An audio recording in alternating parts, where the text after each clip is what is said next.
Welcome back, everyone. Before we dive in, make sure you drop your thoughts and the lessons you took from this story in the comments. And don't forget to like and subscribe. Let's get into it. The ribeye cooled slowly on the plate in front of Maurice Holly.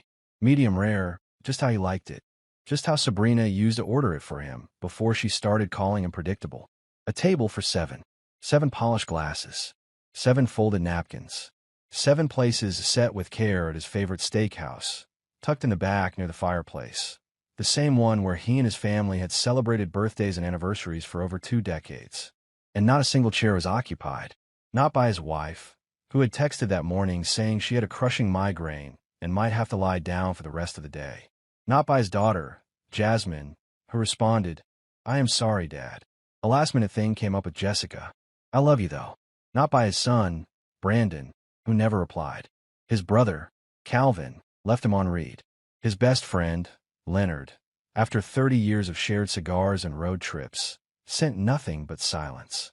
What no one tells you about turning 59 is that the loudest thing at your birthday dinner might be the absence of people who once swore they would always have your back. They had not just flaked. They had coordinated. He was not dining alone by accident. And yet, Maurice did not flinch. Not once. He had known for months about the affair, about the siphoned funds, about the family group chat where he was the punchline. He did not say a word. He let all happen.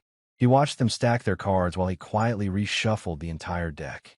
Because you do not confront betrayal by shouting. You confront it by planning. Right around the time his steak reached room temperature, the waiter came over with a note. No envelope, just folded stiff stock. The young man held it like it was cursed. "Someone asked me to give you this, sir," the waiter said. Maurice accepted it, unfolded it, and saw 3 words written in a jagged hand he recognized immediately. "Check your phone." That was all it said. No signature, no flourish, but Maurice knew exactly who sent it. He took a breath, sipped his wine, and picked up his phone. The screen lit up with one message, one name. Clifford Bennett, Sabrina's father, a retired corporate litigator. Clifford was the same man who had once told Maurice during a fishing trip, "You are the only reason this family is not a tabloid scandal." He had never defended Maurice in public. But Maurice knew Clifford watched. And now Clifford was scared. "I just got the alert from the trust law firm." The message read, "Call me before you destroy this entire family." They'd gotten it. The formal trigger notification. It had begun. Funny thing about family dinners. You spend decades assuming they are about connection. Sometimes they are just performance art. And when the cast walks off stage without you, they forget you might own the rights to the entire script. Maurice did not respond. He turned the phone face down on the linen and let the silence widen like a doorway. The table stayed empty. The steak got cold. The waiter came by twice, hesitated, then walked away. He wanted to ask if Maurice was all right. Maurice wanted to ask if betrayal ever stops stinging after the 10th or 11th time. Instead, he leaned back, folded the note, and slipped it into his blazer pocket, right next to the copy of Clause 14C from the Holly Family Trust Charter. The clause had been dormant since 1954, the one they all forgot existed, the one Maurice had quietly reactivated 37 hours earlier. Let them enjoy their little whispers, their smug looks, their private messages, thinking he was too old, too tired, too slow to notice. Because he did not just notice. He documented. And now the dinner was over. The reckoning had begun. The second message hovered on the lock screen like a distant thunderclap. "I just got the alert from the trust law firm. Call me before you destroy this entire family." Clifford's tone was all wrong. "No, hi, Maurice. No, let us talk this through." Just panic. Raw, stripped, and clumsy from a man who once argued multi-million-dollar mergers with a voice like polished granite. Maurice stared at the glowing words, then tapped the screen dark and set the phone beside his wine glass. It was done. The notice had been delivered, which meant Elaine Drake of the trust firm had initiated Phase 2 of the displacement.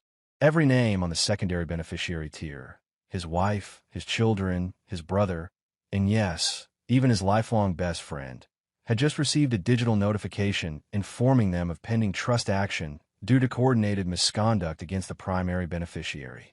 Coordinated misconduct. That was the phrase Elaine insisted on using. It sounded like something from a corporate human resources handbook, but it would feel like an earthquake in their little world of collusion. Clifford had not been part of the betrayal directly, but Maurice had not forgotten the summer of 2019, when he quietly watched the old man intercept a suspicious tax document that had accidentally arrived at the family lake house. The document would have tipped Maurice off to Sabrina's side account, funneling $3,000 a week into consulting retainers that did not exist. Clifford did not say a word. He folded the paper, tossed in the fire, and poured another glass of scotch. "You were better off not knowing, Maurice," he had muttered. "Some things you just let slide." Maurice nodded, not because he agreed, but because he was filing the memory in that deep vault he reserved for long games. Now the vault was open. The text from Clifford was not just a warning. It was a confession, a belated admission that everything they thought was protected was not. Maurice had combed through the charter himself with Elaine's guidance. Every clause, every footnote, every moral relic his Depression-era grandfather had codified when building the Holly family trust. Clause 14C. That was the linchpin, hidden behind archaic language, and assumed to be unenforceable. It stated, with dry precision, that if the trust's primary beneficiary shall endure orchestrated familial breach with evidence concealment, said party may elect displacement of secondary tiers upon third-party review. It took 9 months to gather the evidence, 6 weeks to assemble the review, and 3 days for the firm's ethics board to sign off. Now the emails were sent, the accounts frozen, the legal noose tightening, and Clifford, the man who once joked that Maurice was a good beta to Sabrina's alpha, was finally panicking. Another text buzzed. "I warned her not to involve your brother. That was a mistake." Maurice let that one sit, too. A third text arrived moments later. "Please let us meet. I will come to you." Maurice smiled. The man who once implied Maurice should stay quiet to keep the family's image intact now wanted an audience. For what? To bargain with decades of complicity. Maurice swiped up, copied the messages, and forwarded them to Elaine with a single instruction. Log under secondary party panic response. The trust required documentation of attempted interference once trigger protocols were in effect. He was not ignoring the old man. He was filing him alongside the rest. Let them squirm. Let them threaten. Let them posture. Maurice was not erasing the family. He was recentering it. Around truth, around legacy, and around the one person they all underestimated. The Holly family trust had always been whispered about in cautious tones like a ghost everyone pretended was just folklore. The old man's Bible, they used to call it. Pages of dense, typewritten legalisms buried in mahogany filing cabinets and locked drawers. Established in 1946, restructured twice in the 1970s, and then digitally archived in 2003 after a brief scare with mold damage. Maurice knew it better than any of them. Not because he had to, but because while they were laughing at his loyal golden retriever demeanor behind his back, he was reading and memorizing and preparing. His grandfather, Ever Holly, was not just a shrewd investor. He was a paranoid one. After watching 2 of his own brothers destroy a family shipping business during the Great Depression by lying, stealing, and infighting, Ever had sworn that no future Holly would be allowed to burn the house down without the matches turning on them. So he created the trust not as a gift, but as a minefield. You could walk it. You could benefit from it. But if you misstepped, it would go off. Clause 14C was one of the tripwires. Most of the family assumed it was symbolic, a gesture from a bygone era, when betrayal still wore suits and ties, and not photo messages and encrypted group chats. They were wrong. Clause 14C was real, and it was active. Maurice had reread it hundreds of times over the last year. Should the primary beneficiary suffer coordinated harm from kin, said beneficiary may activate discretionary displacement, pending corroborative evidence and review by the governing ethics panel. The phrasing sounded ceremonial until you realized what it meant. It meant if you were betrayed and you could prove it, financially, relationally, legally, you could reset the board, displace everyone, remove voting rights, suspend inheritances, freeze properties, cancel stipends, and even revoke access to family resources under fiduciary claim. The only requirement was that it be coordinated, and they had made that requirement easy to satisfy. There were photographs of Sabrina and Leonard in the back seat of a black sports utility vehicle leaving a conference in Chicago. There was Calvin's signature on the limited liability company documents tied to a dummy consulting company Sabrina used to drain $180,000 from shared investment account. There were the children's shared rental bookings scheduled to align with Sabrina's wellness retreats, paid through accounts tagged as mental health disbursements. Maurice hired no private investigator. He did not need to. They were lazy, entitled, and careless. Every invoice, every email, every financial move, screen captured, notarized, organized by Elaine's legal team with disturbing efficiency. At 7:46 that morning, Maurice authorized submission. Not a declaration, not a confrontation, just a quiet checkbox on a digital form marked, "Proceed with displacement." By 9:15, official notices had gone out. The software sent each recipient a formal trust notification. You are receiving this notice due to a pending fiduciary review regarding your status as a secondary beneficiary. A hold has been placed on all distributions, pending further determination. Cold, clean precision. The same people who ignored his birthday message now receive something far more chilling. By midday, two of them, Brandon and Calvin, had already tried calling him. He let the phone ring. The Holly Trust was not his revenge. It was his shield, exactly as his grandfather intended. 3 days before the dinner, Maurice sat beneath the recessed lights of an office that smelled faintly of lavender disinfectant and old hardwood. Across from him sat Elaine Drake, senior trust administrator at Carrington & Steele, one of the most discreet legacy firms in the state. Elaine was small, silver-haired, and wore glasses so narrow they looked like punctuation marks balanced on her nose. Her voice was even, almost soothing, as if she were reading bedtime stories, not triggering financial exile. Laid out between them on the table, a navy leather portfolio, its brass corner clips cold from the morning air. Inside, page after page of detail, bank transfers that should not exist, security footage from the Vermont cabin, clearly showing Sabrina entering with Calvin hours after they claimed to be at separate conferences, and a notarized witness statement from a family office employee who overheard Jasmine mocking Morris's gullibility on a call with her mother. The witness had even transcribed the laughter. He's still trying to plan a surprise birthday, like some sad puppy, Jasmine had said. It is pathetic. Elaine turned a page and rotated it for him to view. Reallocation of joint property equity from shared to sole ownership, executed by your wife last month, she noted, tapping the page. Filed with incomplete spousal disclosure. Is this your signature? No, Maurice said. It was a rush scrawl. The M did not even curve properly, likely copied from an old lease agreement. Elaine nodded as if that was expected, then adjusted her tablet and brought up a dashboard showing all 7 named secondary beneficiaries. In the view of the Ethics Committee, based on documented evidence and review, Elaine said, all 7 parties have breached their fiduciary or moral obligations. Would you like to initiate full displacement? Maurice did not speak for several seconds. Not because he was hesitant, but because he wanted to feel the moment. No anger, no triumph, just the sterile gravity of a door closing. He nodded once. Yes, full displacement. Elaine did not flinch. She tapped her screen. A small chime sounded. The next board cycle will reflect these changes, she said, outlining them one by one like a surgeon explaining a routine extraction. The family's 14% ownership stake in Hollymore Logistics would be reweighed with Maurice assuming 100% of the trust shares. Calvin, formerly listed as a proxy, was removed. A Cape Cod property currently occupied by Brandon and his girlfriend was to be frozen immediately under asset review. Occupancy rights suspended. The long-distance travel stipends formerly distributed to Jasmine and her art collective partner were terminated. Reimbursement for prior travel exceeding budget was now retroactively disputed. A private education fund originally intended for future grandchildren was placed under restricted lock status.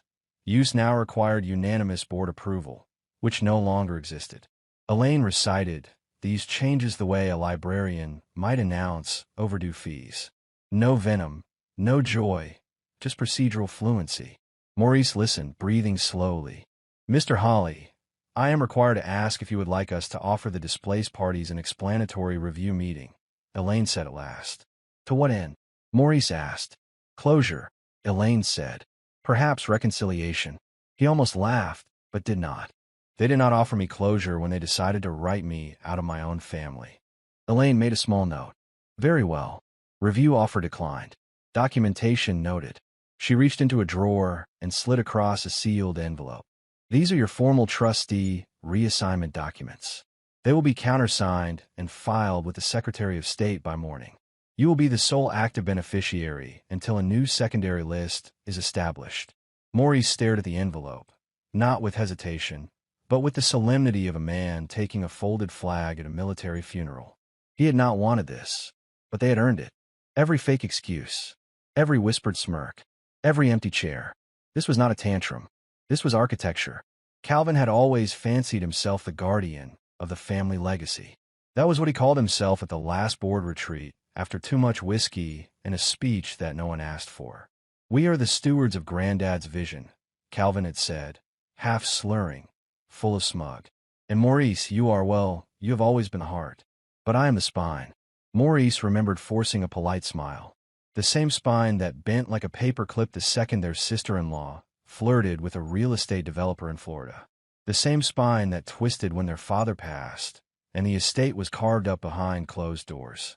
And now the same spine that helped Sabrina shift property titles under the table in exchange for consulting credit. The thing about Calvin was that he never read anything. Not really. He signed.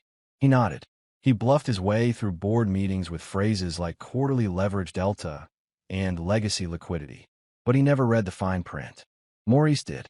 Clause 10A was buried deep in the trust charter, written in a post-war clause structure, so archaic it might as well have been Latin. The meaning was simple. If a sibling co-trustee is found to have knowingly acted in coordination with external parties to obscure, redirect, or otherwise compromise shared assets, the primary beneficiary may revoke said trustee's voting rights by submitting evidence to the governance administrator and notifying the Secretary of State. The language was not flowery. It did not beg for drama.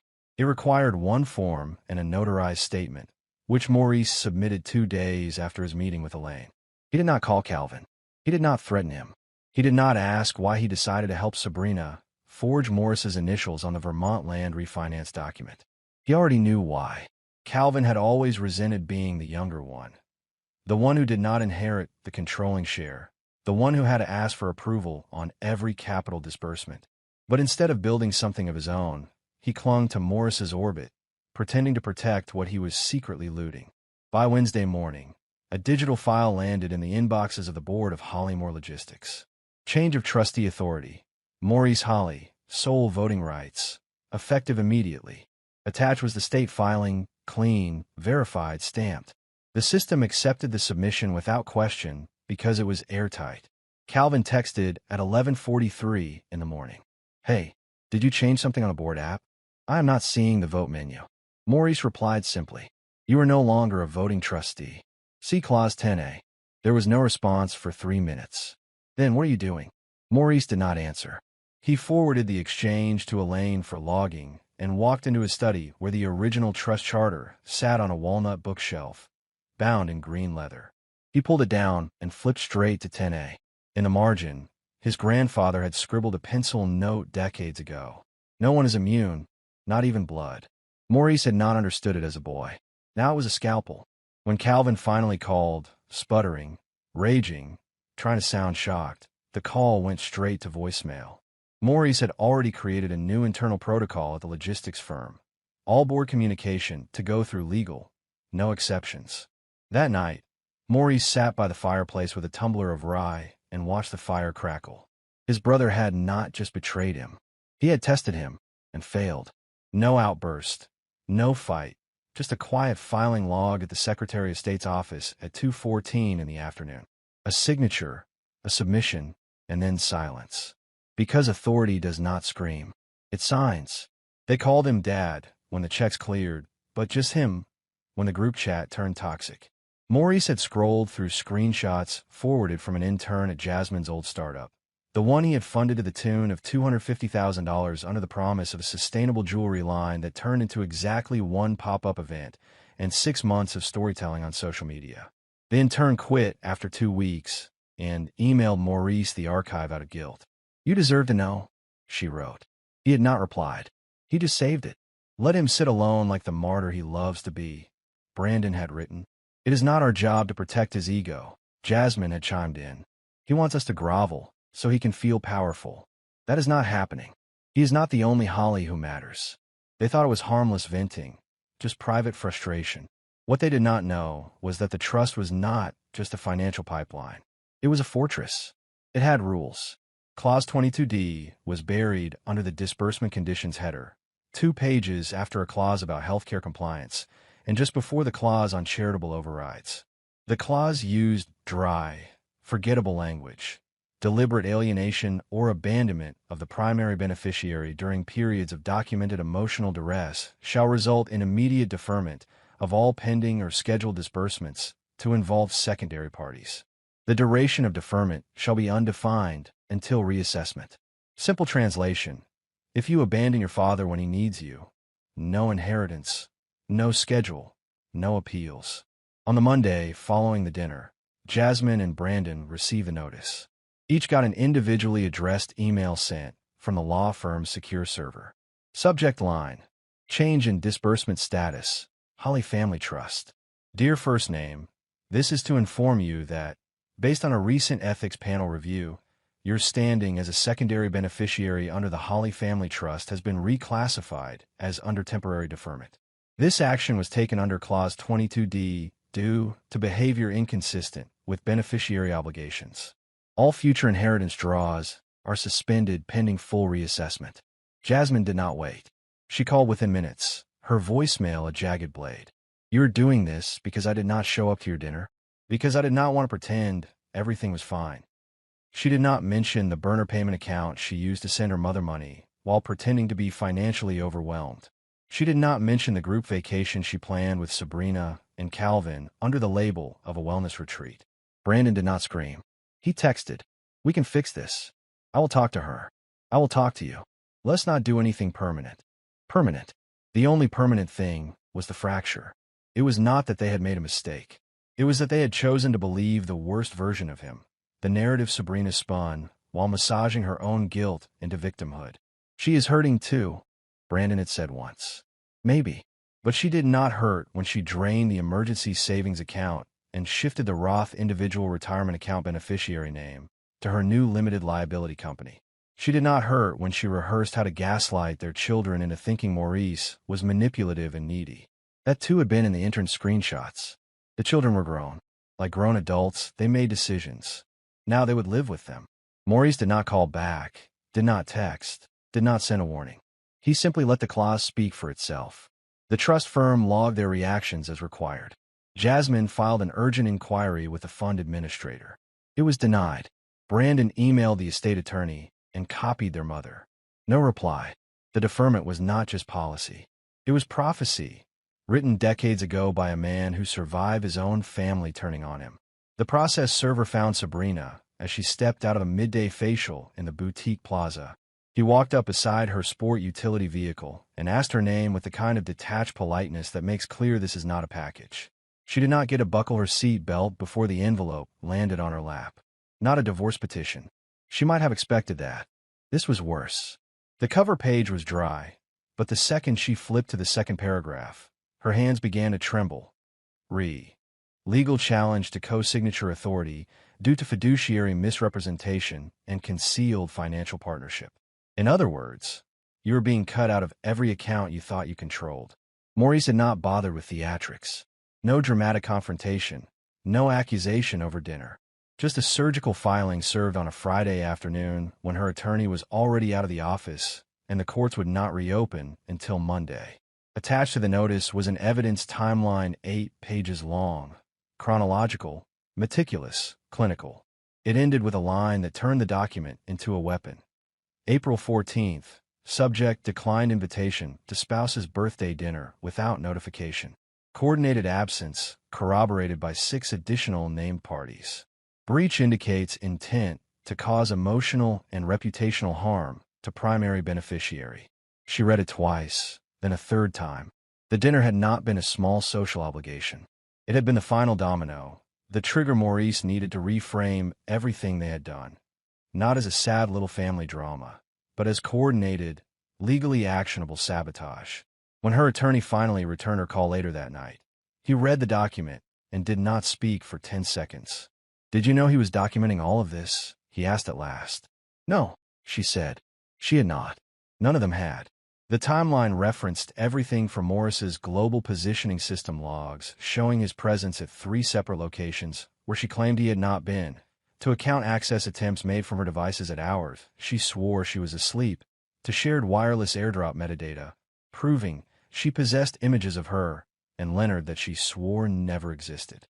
Then came the bomb. A concealed financial partnership filed with the state 3 months earlier, a limited liability company registered in Wyoming. Her name appeared beside Calvin's. She had forgotten about that one. Calvin said it was just a formality to help with his taxes. She never imagined Maurice would find it, let alone use it.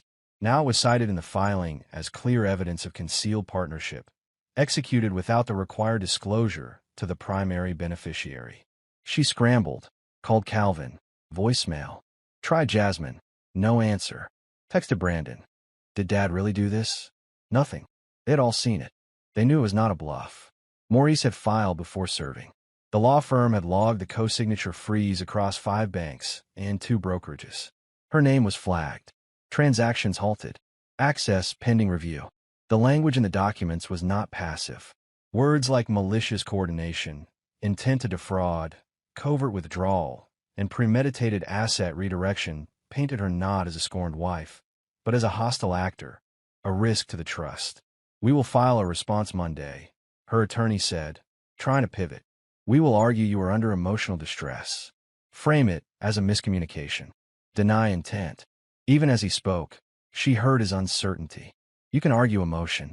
You cannot argue a timeline, especially not one that ends with 7 empty chairs and a note that says, check your phone. The phone rang at dawn the next day, just as sunlight knifed through the slats of the old shutters in Morris's den.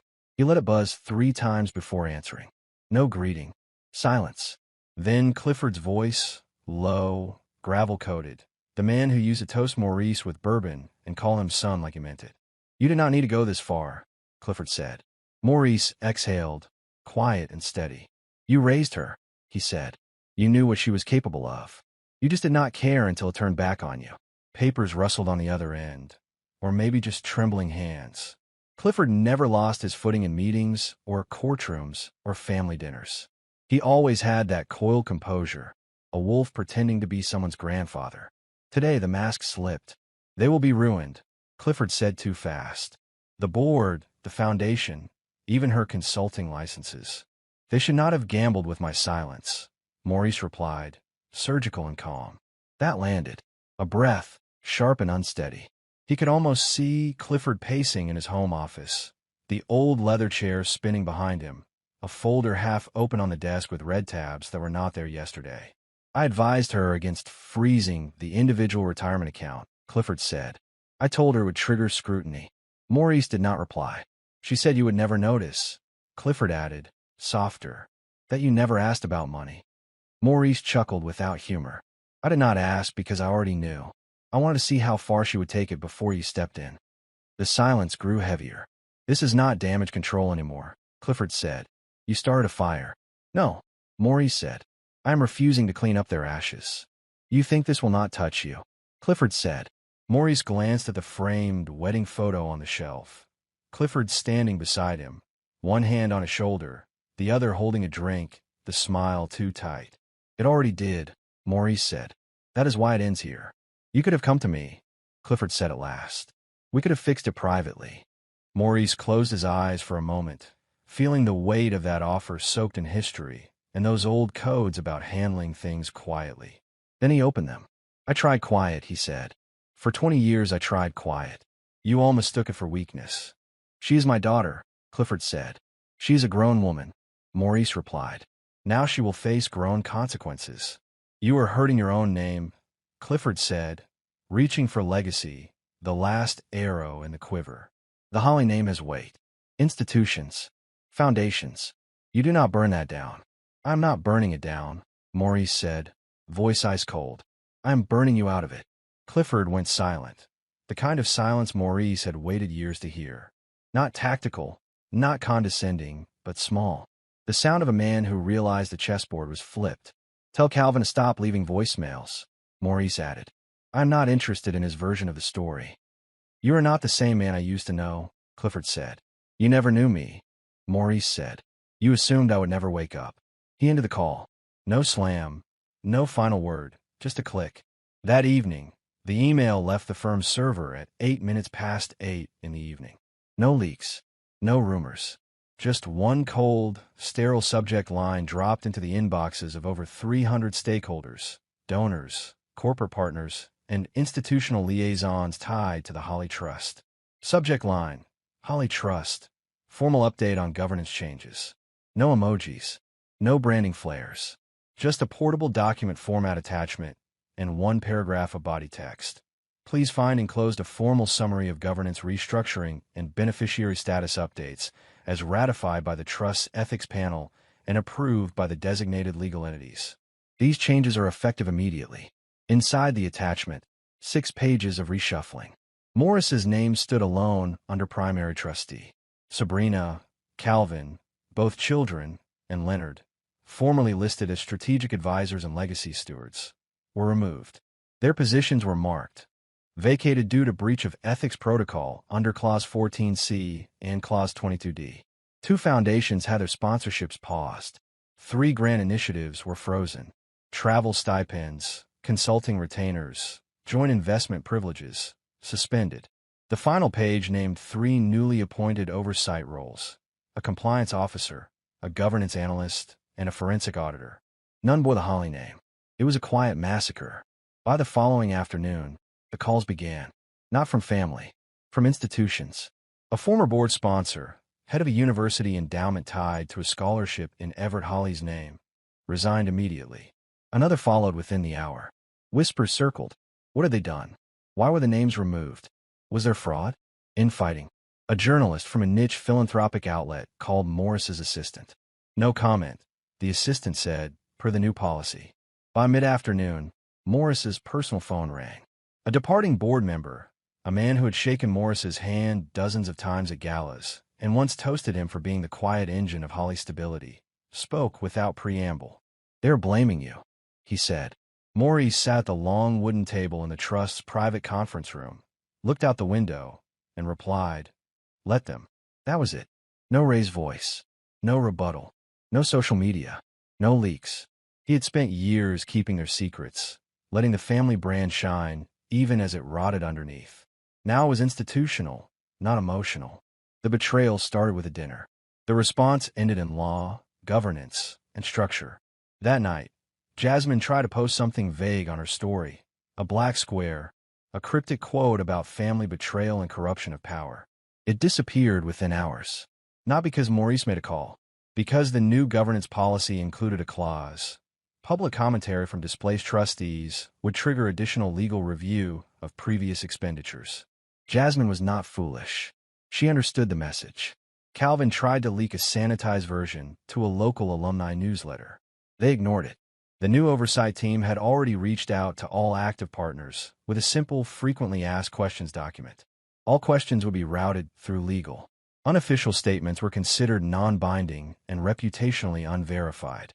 Translation: if you spoke, no one was listening. Maurice watched it unfold from a distance, mostly in silence. No speeches, no statements, no calls. The Trust moved forward, unflinching, recalibrated. He had rebuilt it not for spite, but for preservation. His grandfather did not write Clause 14C for tempers. He wrote it for moments like this, when the only way to defend the future was to subtract the past. Now, subtraction was complete. Later, a voicemail arrived from Sabrina, long after the governance update, long after the resignations, just hours before the first financial freeze posted across 5 personal and joint accounts. Maurice was reading in the den, an old hardback he had not touched in years, when the screen lit up. Sabrina's voice did not sound like the woman who once planned birthday parties or whispered about early retirement by the coast. Now it trembled, edged with panic, regret masquerading as concern. "You have taken everything," she began, breathless. "They are panicking. The kids do not know what to do. Calvin is threatening some kind of statement, and my father is threatening lawsuits. It is spiraling. Maurice, please talk to me. Tell me what you want." She paused as if waiting for him to pick up. Then, softer, "You were never supposed to do this. I did not think you would. I did not think you could." End of message. No apology. No admission. Just damage control. Maurice saved the message, opened his encrypted email channel, and forwarded the file to Elaine with a simple subject line: potential interference. Archive under 14C post-trigger activity. No emotion. No extra note. Just procedure. He stood, stretched, and changed into a navy blazer. He did not have a plan. He was not hungry. But some instincts are rituals. He drove across town with the windows down. No music. Just the hum of tires and the steady October air. The steakhouse was still open. He pulled into the same lot. Same valet. Same soft jazz floating from the front door. He did not give a name. He did not need to. The host recognized him immediately, a flash of uncertainty passing across the young man's face. Somewhere between guilt and confusion. The host looked like he wanted to say something, perhaps an apology for last week's uncomfortable scene. Maurice saved him the trouble. Just a quiet seat, he said. Same one, if it is free. It was. Within minutes, he sat again. Corner booth, low light, polished cutlery waiting on the linen. He ordered the same meal: ribeye, medium rare, a side of creamed spinach, a double bourbon neat. No one else came. Of course not. But this time, it did not feel like neglect. It felt like clarity. He glanced across the empty seats. One for Jasmine, who called him controlling. One for Brandon, who called him absent. One for Calvin, who never met a knife he would not twist. One for Leonard, who mistook loyalty for leverage. And one for Sabrina, who promised forever and then spent 2 decades treating his patience like a weakness. 7 chairs again. Only now the silence was not hollow. It was earned. There was no wondering. No waiting. The trust had spoken. The legal doors were sealed. The ones who coordinated their betrayal had finally run out of scripts, explanations, and excuses. They had not just skipped a dinner. They staged a coup. And they lost. He cut into the steak, took a bite, and raised his glass. Not in bitterness. Not in victory. In resolution. There is a difference between being alone and being at peace. Last week, those empty seats mocked him. Tonight, they honored him. The server came by once and asked softly, "Can I get you anything else, sir?" Maurice glanced up, then smiled. "No," he said. "This is perfect." If you enjoyed this story, please like, comment, and share this video with your friends. Subscribe and turn on the notification bell so you never miss a powerful story drop.